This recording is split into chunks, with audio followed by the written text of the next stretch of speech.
Abrir sua Bíblia, por gentileza, em Colossenses, capítulo 3, versículo 14. Nós vamos ler apenas um versículo.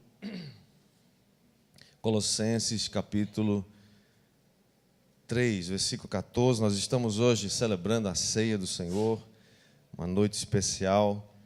Relembramos a morte do Senhor até que Ele volte e fazemos isso em memória do Senhor. Colossenses 3,14 diz assim: acima de tudo isto, porém, esteja o amor, que é o vínculo da perfeição. Vamos ler juntos esse texto? Diga comigo: acima de tudo isto, né?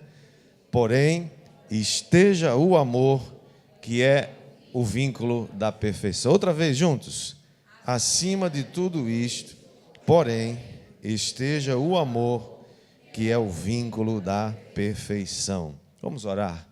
Pai bendito, te damos graças pela tua palavra, porque ela é viva, poderosa, e nessa noite ela não vai voltar para o Senhor vazia, mas ela vai fazer aquilo que te apraz. Vai encontrar corações famintos, sedentos, para receber a palavra. Espírito Santo, nós dependemos 100%, completamente do Senhor. Pedimos que a tua bênção assim esteja sendo derramada na vida de todos nós, enquanto o Senhor toma esse ambiente completamente, Senhor, inunda esse lugar com a tua palavra, com a tua compreensão, teu entendimento, Senhor, para que os nossos corações e as nossas vidas saiam daqui abençoadas, alimentadas para a tua glória, em nome de Jesus. Amém. Meus amados, essa semana, nós tivemos uma celebração, como todos os anos acontece, dia 8, o Dia Internacional da Mulher. E uma pessoa me perguntou: mas pastor, por que é que nós não damos ênfase, aqui na igreja, a esse Dia Internacional da Mulher? Será que é porque nós não valorizamos a mulher? Na verdade, se você for pesquisar a respeito desse dia, conquanto ele possa ser hoje celebrado com uma boa intenção e com uma motivação nobre, sabemos que esse dia foi primeiro celebrado inicialmente nos Estados Unidos, a partir do ano de 1909, e foi feito por iniciativa, primeiro, do Partido Socialista da América. Portanto, a motivação inicialmente desse dia era essencialmente política. E também, obviamente, travestida de luta, dos direitos da mulher. E uma coisa que é interessante é que sempre, não só esse início, mas todas as subsequentes tentativas ou movimentos para celebrar o Dia da Mulher sempre esteve atrelado ao movimento feminista. Portanto, nós não damos ênfase e nem celebramos o Dia da Mulher aqui como uma festa, porque a nossa motivação e a nossa fonte de inspiração não são as lutas políticas, pelos direitos ou pelo poder. Nosso espelho, para onde nós olhamos, é a eterna, bendita e santa palavra de Deus. O que ela diz nos interessa muito, não só a respeito da mulher, mas a respeito de todas as coisas, porque ela é a nossa única regra de fé e prática. Interessa muito saber como Jesus tratou as mulheres. E Jesus abençoou as mulheres. Jesus tratou-as com muita dignidade. A Bíblia Sagrada valoriza aquilo que Deus valoriza. A Bíblia Sagrada não só valoriza as mulheres, a Bíblia Sagrada valoriza a criação de Deus, e especialmente a coroa da criação, que é o ser humano, não somente a mulher, mas o homem, o ser humano. E é isso que nos interessa, saber qual o devido valor que ela nos traz. Ao final do capítulo 13 de 1 Coríntios, o apóstolo Paulo diz, depois que ele descreve um poema belíssimo sobre o amor, ele diz que Agora permanecem os três: a fé, a esperança e o amor. Porém, o maior destes é o amor. A minha fé, a nossa fé é uma fé racional, uma fé coerente, ela tem um embasamento, ela crê em algo que nos foi revelado nas Escrituras Sagradas. Por isso que a Bíblia Sagrada nos ensina nessa noite, nesse texto que acabamos de ler, que acima de tudo esteja o amor. O amor deve estar acima de todas as coisas. O mais importante é o amor. A palavra de Deus nos ensina que nós devemos nos amar uns aos outros, mas quase sempre nós nos perdemos tentando responder às perguntas, primeiro, o que é o amor? Ou, uma outra pergunta, como é que nós nos amamos uns aos outros? Porque para uns pode ser de uma maneira, para outros pode ser de outra. O que é o amor? O amor é um sentimento. Nós sentimos amor? Provavelmente sim. Mas o amor, embora possa ser sentido, ele só pode ser praticado se for um ato e não apenas um sentimento. Amar, portanto, não é um sentimento. Amar, por exemplo, não é sexo. Pode até haver amor envolvido no sexo, mas pode ser também que não. Portanto, amor não é sexo. Então, o que é amor, segundo as Escrituras Sagradas? Eu gostaria de ler um livro a propósito dessa semana, também tantas vezes referido à mulher. O texto de Efésios, capítulo 5, versículo 25, que o apóstolo Paulo fala sobre a função do marido. Infelizmente, nós estamos numa sociedade em que acha que o fato de fazer, de fabricar, de produzir novas leis, e leis cada vez mais duras, que tenham cada vez mais punições mais severas, e a gente tem visto isso crescer o tempo todo, e, infelizmente, isso não tem diminuído a violência, isso não tem diminuído a violência contra a mulher, isso apenas tem aumentado, porque não é criando mais leis que a gente vai mudar essa situação. A gente vai mudar essa situação quando as pessoas deixarem de dar as costas para Deus e observar o que a palavra de Deus diz a respeito dessas coisas. Como é que um homem deve tratar uma mulher? Como é que uma mulher deve tratar um homem? Como ambos devem tratar seus filhos e se relacionar uns com os outros. É isso que funciona e é isso que nós queremos aprender. É para isso que nós queremos nos voltar e nos submeter ao que a palavra de Deus está dizendo. E o versículo 25 começa dizendo: maridos, amai vossa mulher. E vai logo dizendo o modelo, para você não ficar fazendo elucubrações sobre o que é isso. O apóstolo Paulo põe logo o ponto, e diz: olha, o modelo é Jesus, como também Cristo amou a sua igreja e a si mesmo se entregou por ela. Esse é o modelo. Então, logo de cara, você desmancha todo esse emaranhado de bobagens que a gente escuta por aí, porque toda mulher anseia ser amada por um marido, por um homem que é capaz de dar a sua vida por ela. E um homem que está disposto a fazer isso é porque ele viu em Cristo o modelo. Ele não viu isso na sociedade. Sociedade sem Deus é uma sociedade que tem relações utilitaristas. Enquanto você me servir, nós estamos juntos. Na hora que você não me servir mais, eu vou abandonar você e vou arrumar outro. Enquanto você for bonita, arrumada, com tudo em cima, a gente vai estar junto. Senão, quando o negócio começar a despencar, eu também caio fora. Você é importante para mim se você me sustentar, ou sei lá o quê, eu for bonito e me satisfizer os meus desejos. A partir do momento que isso não acontecer mais, então eu estou livre. Assim é o que o mundo pensa. Essa é a maneira louca que o mundo pensa. Mas a Bíblia está nos ensinando algo diferente. Versículo 26 diz: para que a santificasse, está falando da igreja, tendo-a purificado por meio da lavagem de água pela palavra, Verso 27. Para a apresentar a si mesmo, igreja gloriosa, sem mácula, sem nem ruga, nem coisa semelhante, porém santa e sem defeito. É assim que o homem deve se esforçar para tratar com a sua mulher. Ei, mulheres, o que é que vocês acham desse modelo?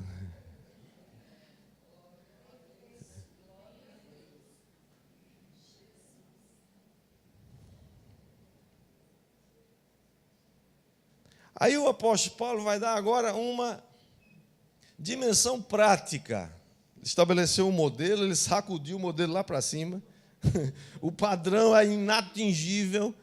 Não tente, viu, homem, atingir esse nível aqui se não for cheio do Espírito Santo.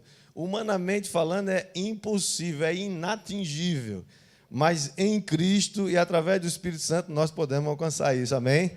Os homens vão dar amém aí? Verso 28 diz assim também, desse mesmo modo, da mesma maneira, os maridos devem amar a sua mulher como ao próprio corpo, porque quem ama a esposa, a si mesmo se ama. O versículo 29 diz, porque ninguém jamais odiou a própria carne, antes a alimenta e dela cuida. Diga comigo, alimenta e dela cuida. Como também Cristo faz com a igreja.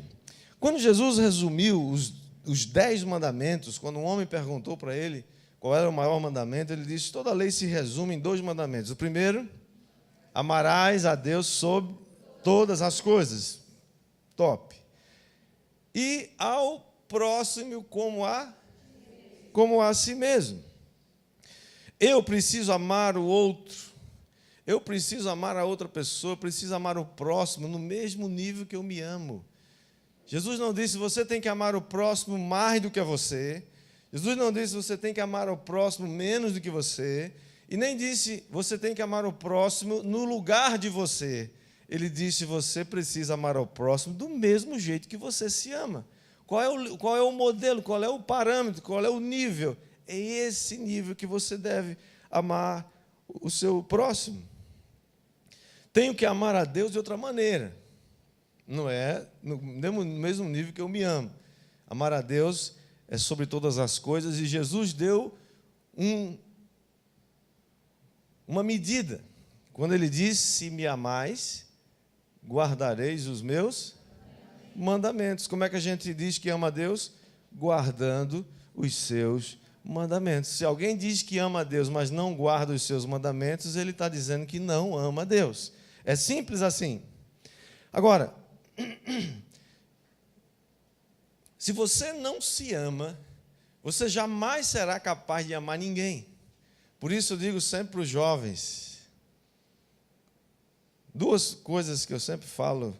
A primeira é, nunca queira se casar com alguém que não ama mais a Jesus do que você. Porque se ele amar Jesus mais do que você, ele vai amar você.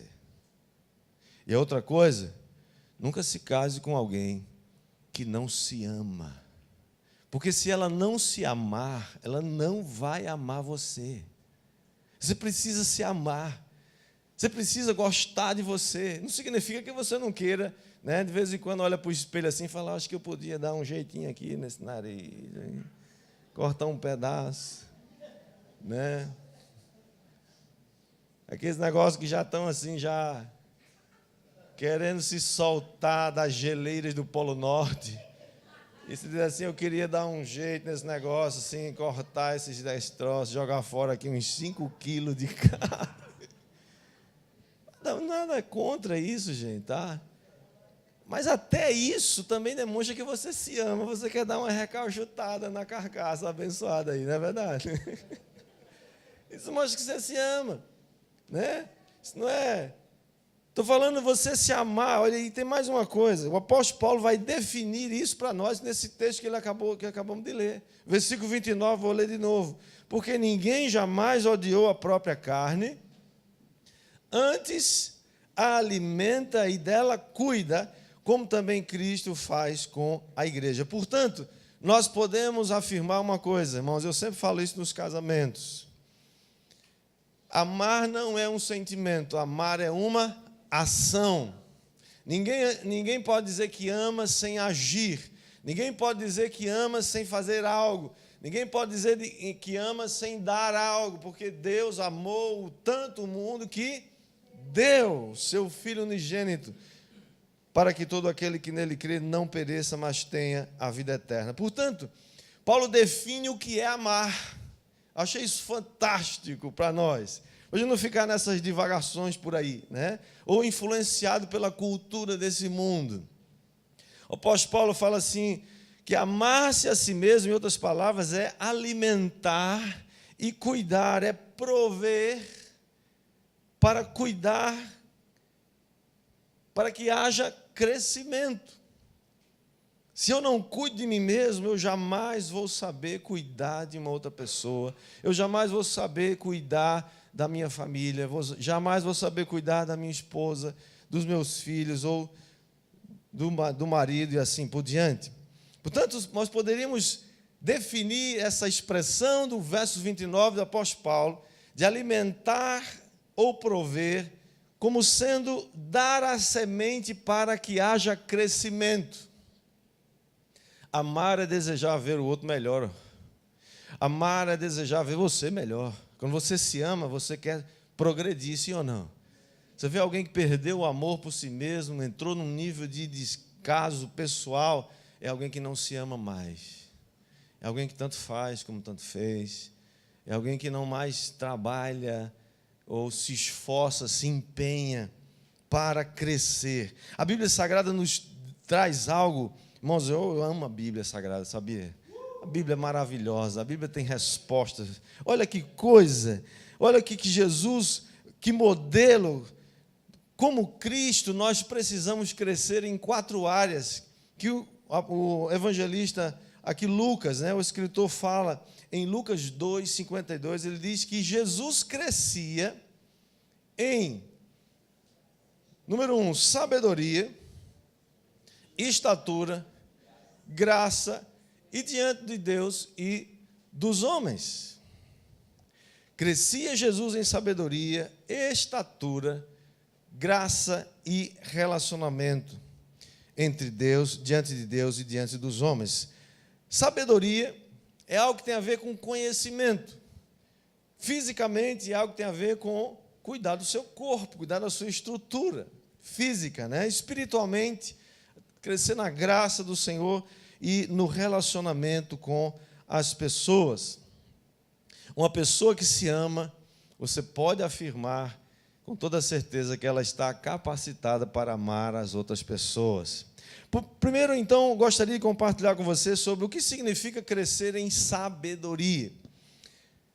Crescer em sabedoria é crescer mentalmente. A Bíblia diz que nós temos a mente de Cristo. Diga comigo, eu tenho a mente de Cristo. Em 1 Pedro, capítulo 1, versículo 5, diz, o apóstolo Pedro diz que nós devemos acrescentar à fé o conhecimento. Ele começa dizendo, acrescente a sua... Você já tem fé? Amém? Todo mundo aqui tem fé? Todos aqui receberam uma medida de fé. Mas só a fé não é suficiente, amém? Hello? Tem gente aí que fica só pedindo oração, né? Vamos orar. Claro que vamos orar e Deus vai mover, claro. Mas não fica esperando só com a oração, né? É aquela coisa do pastor, ore por nós porque amanhã vai ter Enem. Agora não, né? Segundo semestre. Essa semana vamos fazer Enem, ore para Deus me ajudar, porque eu tenho que passar, eu tenho que ter aquela nota assim, né, para alcançar, passar naquele curso, entrar naquele curso. Eu falei, claro que a gente vai orar. Mas nós vamos orar para Deus te lembrar do que você estudou, querido. Mas, pastor, pois é, Deus vai te ajudar a lembrar o que você estudou. Eu até acredito nisso, sinceramente. Que o Espírito Santo vai lembrar, assim, vai chacoalhar a sua memória, vai dizer, está lá, você estudou esse negócio. Agora, o camarada não estuda nada, passa os tempos de estudo todinho mergulhado na internet. Ele está lá estudando, não pode ver um plim. Ele já se desliga para ver o que é. não se concentra. Depois de fazer a prova, leva a tromba e fala assim, mas Deus não me ajudou. Não, Deus até estava lá no dia da prova, sentado junto com você, dizendo, eu avisei que você tinha que estudar, rapaz. Quer dizer que você passa o final de semana todo indo para a praia, né, fazendo festa com os amigos, né, jogando videogame, papeando, beleza, isso é bom. E os outros estão lá estudando, ralando, né, renunciaram um monte de coisa e Deus vai tomar o lugar daquele que estudou para dar para você, vagabundo. Vai estudar. Eu sei que é meio esquisito falar assim, né? Mas não é verdade, gente. O apóstolo Pedro está dizendo, olha, acrescente a sua fé. Tenha fé que Deus vai te ajudar. Tenha fé que Deus vai abrir teu entendimento. Tenha fé que Deus vai te dar facilidade de aprender, de conquistar, de alcançar o entendimento necessário. Mas faça a sua parte, acrescente o conhecimento. Quem está entendendo aí, diga amém. Crescer, irmãos, é perguntar. O que você está fazendo hoje? Eu fico impressionado com gente, tem pessoas que têm uma capacidade extraordinária de se preparar para os concursos, e eles passam anos, às vezes, se dedicando a isso, estudando, e eu acho maravilhoso. Estudar é uma bênção, irmãos, é uma coisa linda. Ter amor, paixão pela instrução, para descobrir coisas novas. Mas tem gente que, quando passa nesses concursos, pronto, eles trancam agora a biblioteca, sacode todos os livros fora e diz, agora eu estou, principalmente quem passa no concurso federal aí, né, agora eu estou tranquilo para o resto da vida, agora é só curtir. E aí o cérebro começa a atrofiar.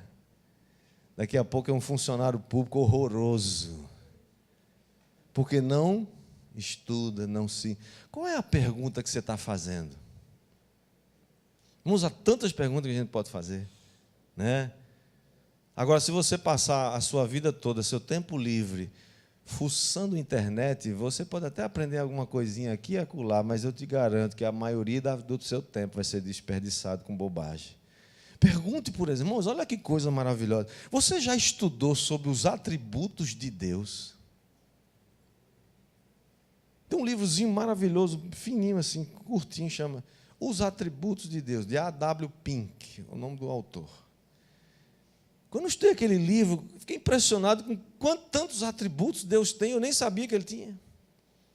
Perguntas que você pode fazer, perguntas que a Bíblia está fazendo, que você pode fazer, mas você precisa mergulhar, precisa gastar tempo estudando.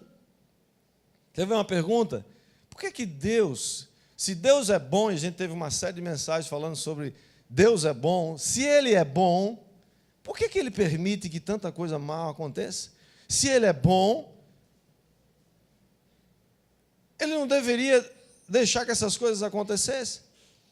E se Ele deixa, Ele pode talvez não ser bom.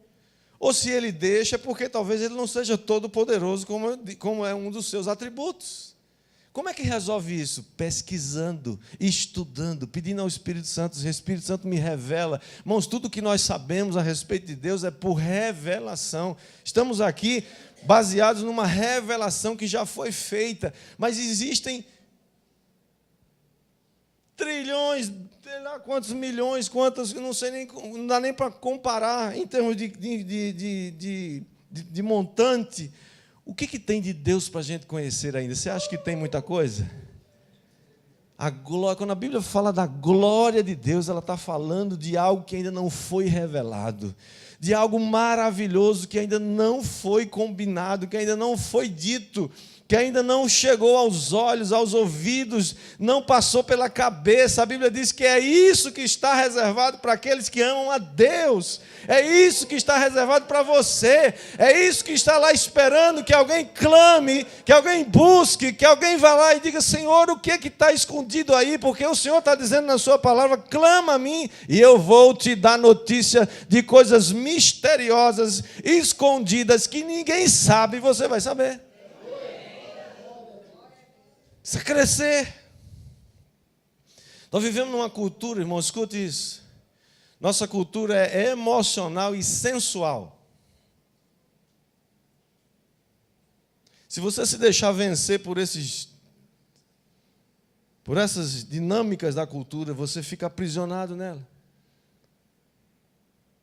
Estou dizendo que você não pode ser emocional e nem ser sensual. Sensualidade é uma coisa boa, desde que você use isso para seduzir seu marido ou sua mulher. Gostou dessa? Essa ela aprovou 100%. Só olhei para ela e eu já conheço. Esse sorriso é dizer, você agora acertou, foi bem lá. Mas nós só conhecemos, irmão, se a gente pesquisa, se a gente pergunta, se a gente vai atrás, pergunte, faça boas perguntas. Quem faz perguntas vai ter respostas. Quem está entendendo, diga amém. Porque, irmão, isso significa que você ama você mesmo, você está querendo ser melhor. Você faz as coisas hoje do mesmo jeito que você fazia ontem ou no ano passado? Se você continua fazendo as mesmas coisas do mesmo jeito, é porque você não se ama, você não entendeu que você tem um potencial que vai ser desenvolvido todos os dias em que você estiver nesse planeta. Porque Deus nos fez assim. E se a gente para de nos amar, a gente para também de ser capaz de amar os outros. Aí a gente começa a botar a culpa nos outros. Ah, os outros não amam, fulano não ama, ninguém não ama. Não, nós somos chamados para crescer em conhecimento. Quem recebe, diga amém. Segunda coisa, Jesus crescia em estatura. O que é crescer em estatura? Em tamanho, no corpo. Pequena Letícia que está aqui vai crescer, né? Alguns já cresceram, aqui a maioria já cresceu e outros já estão diminuindo, né? Encurtando. Mas crescer cuidando do corpo, isso é fácil, é só comer, né? Agora, todos nós precisamos continuar crescendo em qualidade de vida, em cuidar do corpo, deixar de comer porcaria. Quantidade de coisa ruim que você bota para dentro do seu corpo, você não tem ideia. Começar de refrigerante.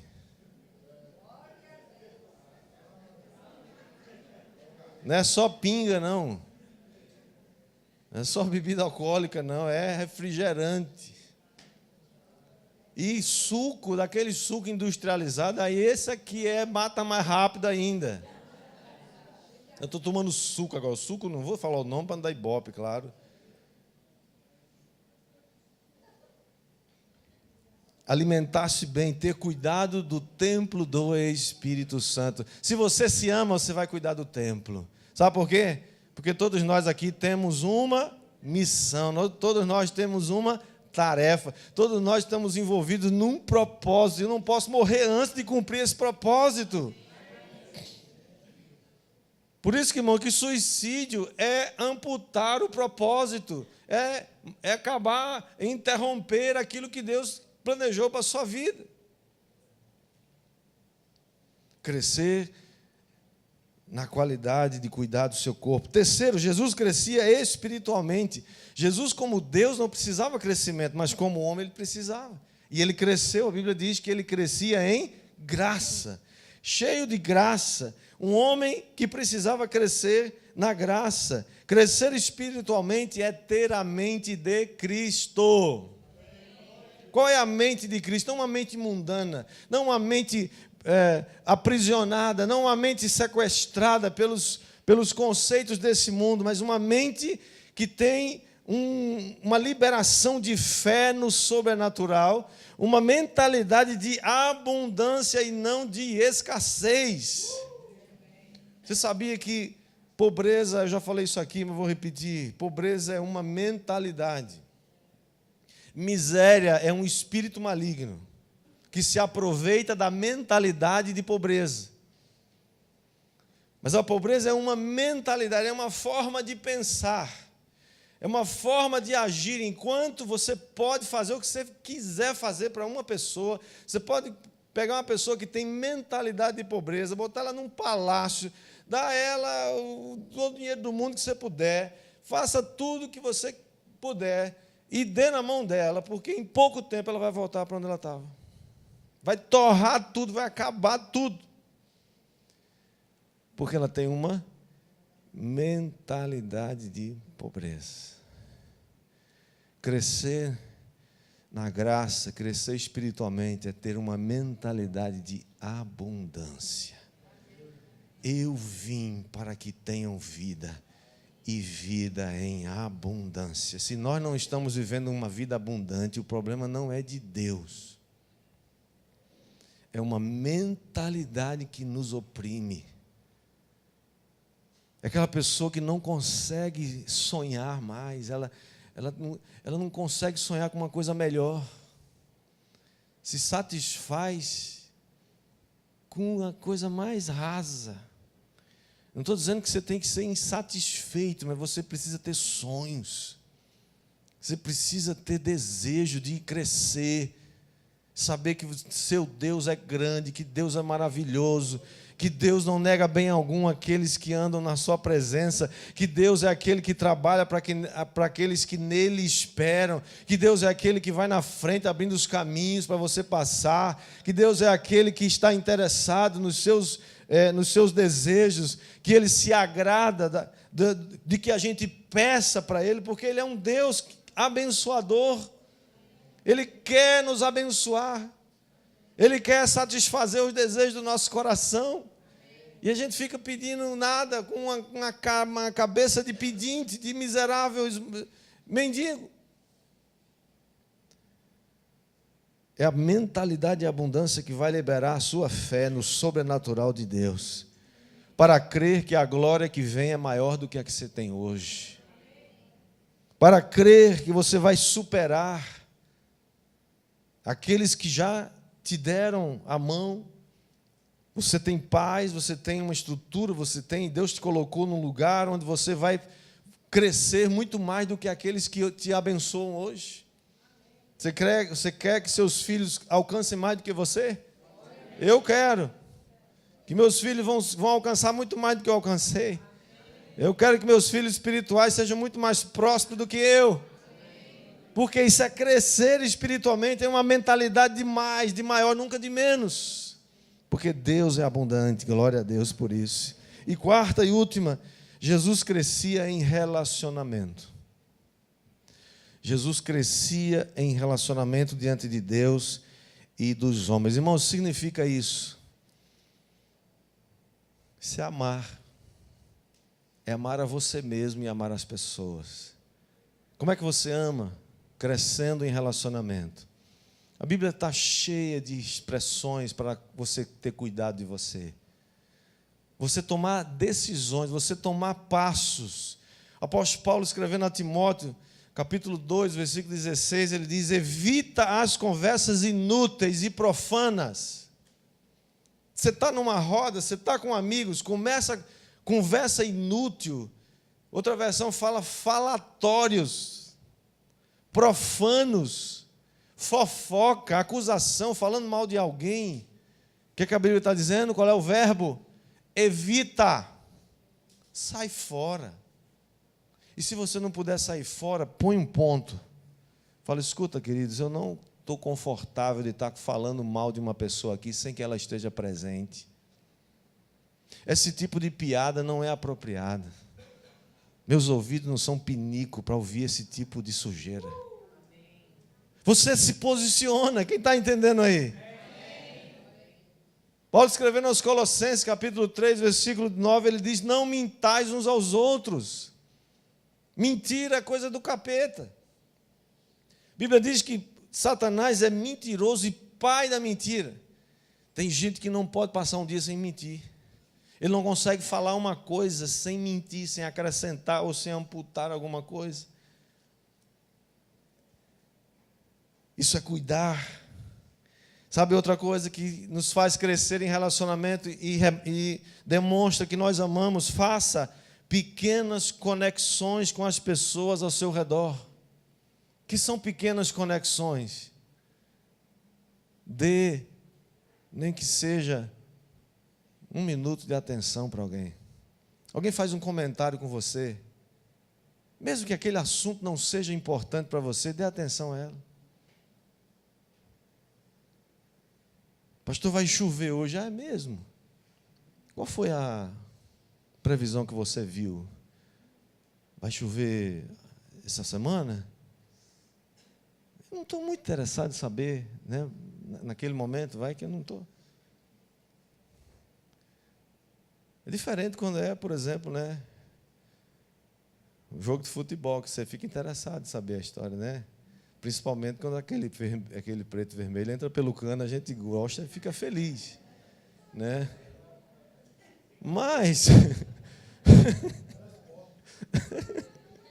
Mas isso demonstra para você que você tem um interesse, você valoriza. Irmãos, a atenção é um dos maiores recursos que você tem.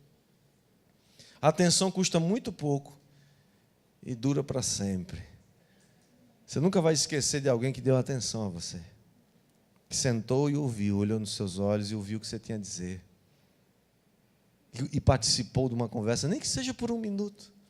Essas coisas nos ajudam. Portanto, estávamos falando sobre alimentar e cuidar. Lembra da frase lá do texto de Efésios? Alimentar e cuidar. Alimentar para que você possa crescer em sabedoria, investigando, se relacionando e cuidando. Cuide para que você possa saber dizer não quando é necessário dizer. Quem está entendendo aí, diga amém. Você ser capaz de dizer, este amigo, esta amiga não serve para mim, estou fora. Você não vai ser inimigo de ninguém. Os seus amigos e as suas amigas você precisa escolher, porque elas vão determinar o seu futuro, elas vão ajudar a construir ou a destruir o seu futuro. Você ter habilidade para cuidar de você mesmo e dizer, eu não vou nesse lugar, porque esse lugar não serve para mim.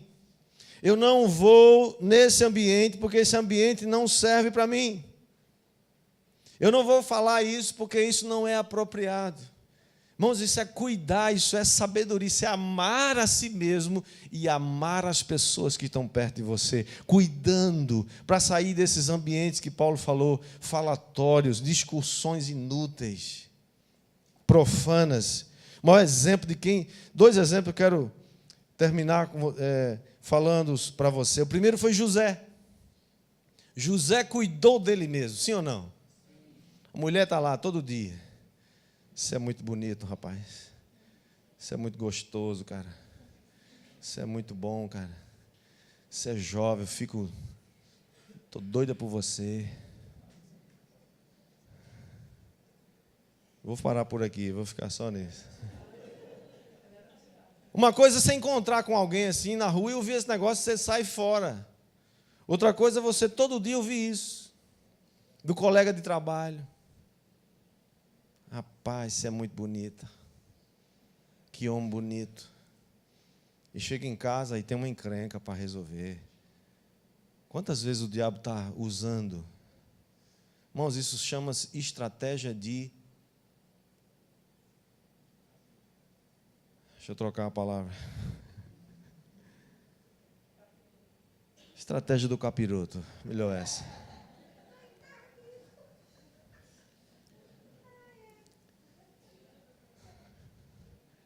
José estava atento à maldade e ao pecado, e ele disse, não. Ainda que isso aqui me custe algo que eu não tenho nem ideia. Muita gente está negociando sua fé, negociando o reino de Deus, está renunciando e negociando a verdade, a seriedade, a fidelidade, porque vai custar caro, e olha, eu vou te dizer, custa muito caro. E eu creio, irmãos, que tem momentos que Deus deixa a gente escolher para testar o que tem dentro do teu coração. Se você ama você mesmo e ama as pessoas. José, quando disse não para aquela mulher, ele estava amando a ele mesmo e estava amando a ela também, dizendo, isso aqui é uma coisa que vai destruir a tua vida, eu não vou entrar nessa junto contigo. Você pode até continuar nesse caminho louco. É você, homem, rapaz, escuta comigo, rapaz, homem, olha para mim. Você quer ser homem de verdade? Quando uma doida dessa, e mulher, Madame Potifara, chegar para você oferecendo o negócio, vai dizer: querida, eu tenho planos com a minha esposa, que eu nem conheço ainda, e você estaria destruindo isso. E o diabo vai dizer: rapaz, tu é mole, tu não é homem, não. Essa mulher dando mole em cima de você aí, cara, vai lá. Todo mundo faz, isso é bobagem, que isso? José teve cuidado dele. Paulo adverte a Timóteo, dizendo: Timóteo, meu filho, tenha cuidado de você. Cuide de você. Você saiba de uma coisa, tudo te é lícito, você pode fazer o que você quiser, você pode sair daqui e destruir sua vida, é seu destino que está na sua mão. Mas nem todas as coisas nos convêm. Não te convém fazer isso, sai fora, cuida de você, ama tua esposa, ama teu marido, ama tua família, renuncia, diz não. Porque quem se ama, alimenta e cuida. Alimentar para crescer, para cuidar de você mesmo, e aí sim, agora você é capaz de cuidar dos outros. Você sabe por que tem tanta gente destrambelhada, quebrada, tantos filhos abandonados, tantas famílias quebradas, destruídas, porque elas não aprenderam a cuidar de si mesmos e, portanto, não sabem cuidar dos outros. Acham que cuidar é, no máximo, botar comida em casa ou pagar o aluguel. Quando você cuida de você mesmo, agora você pode cuidar dos outros. Se você sabe cuidar de você, como a Bíblia nos ensina, então você vai aprender e vai saber e ser capaz de cuidar dos outros. Amar a Deus é obedecê-lo, lá lembrado? Amar o próximo é alimentar e cuidar para que haja crescimento na sua vida e na vida do outro. Portanto, decidimos crescer em conhecimento, crescer em sabedoria. Decidimos crescer fisicamente, não crescemos mais em altura, mas crescemos cuidando do templo do Espírito Santo. Crescemos espiritualmente, estamos trocando a mentalidade agora de escassez e pobreza para uma mentalidade de abundância. Eu tenho uma vida abundante em Cristo. Eu não preciso mais viver essa vida da mendicância. E por último, relacionamento com Deus e com o próximo. Na medida em que eu me capacito, aprendo a cuidar de mim mesmo, a me amar. E aí, quando eu cuido de mim, quando eu cuido de mim mesmo, quando eu alimento para trazer crescimento, então me torno capaz de cuidar dos outros. E aí, o corpo de Cristo todo é abençoado. E todos crescem para se tornarem semelhantes a Jesus. Quem entendeu isso, diga amém. Vamos agradecer a Deus, vamos orar. Feche seus olhos.